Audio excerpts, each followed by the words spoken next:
بسم اللہ الرحمن الرحیم۔ شروع کرتی ہوں اللہ کے نام سے جو بڑا مہربان اور نہایت رحم کرنے والا ہے۔ السلام علیکم پیارے دوستوں۔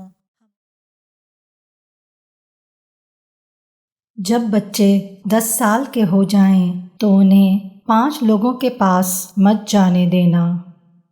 ایک شخص نبی کریم صلی اللہ علیہ وآلہ وسلم کی خدمت میں حاضر ہوا اور عرض کی، یا رسول اللہ، میرے بیٹے نے لکھنا پڑھنا سیکھ لیا ہے اور عمر 10 سال ہو گئی ہے، اب آپ فرمائیں اس کو کس کے حوالے کروں؟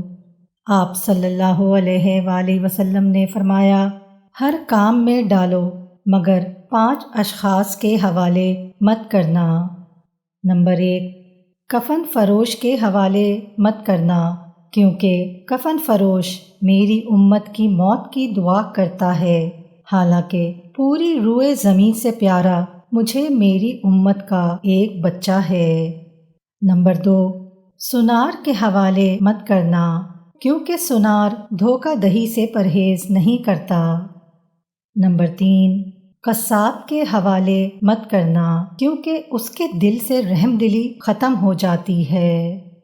نمبر 4، گندم فروش کے حوالے نہ کرنا، کیونکہ گندم فروش ذخیرہ اندوزی کرتا ہے، حالانکہ خدا کے نزدیک ذخیرہ اندوز بن کر حاضر ہونے سے بہتر ہے چور بن کر حاضر ہوا جائے۔ نمبر 5، بردہ فروش کے حوالے مت کرنا، کیونکہ جبرائیل امین نے مجھے کہا کہ آپ کی امت کے بدترین افراد بردہ فروش ہیں۔ آپ صلی اللہ علیہ وآلہ وسلم نے فرمایا، دوسروں تک پہنچاؤ چاہے تم ایک آیت ہی جانتے ہو، اور یہ ایک آیت حساب کتاب کے دن کام دے گی۔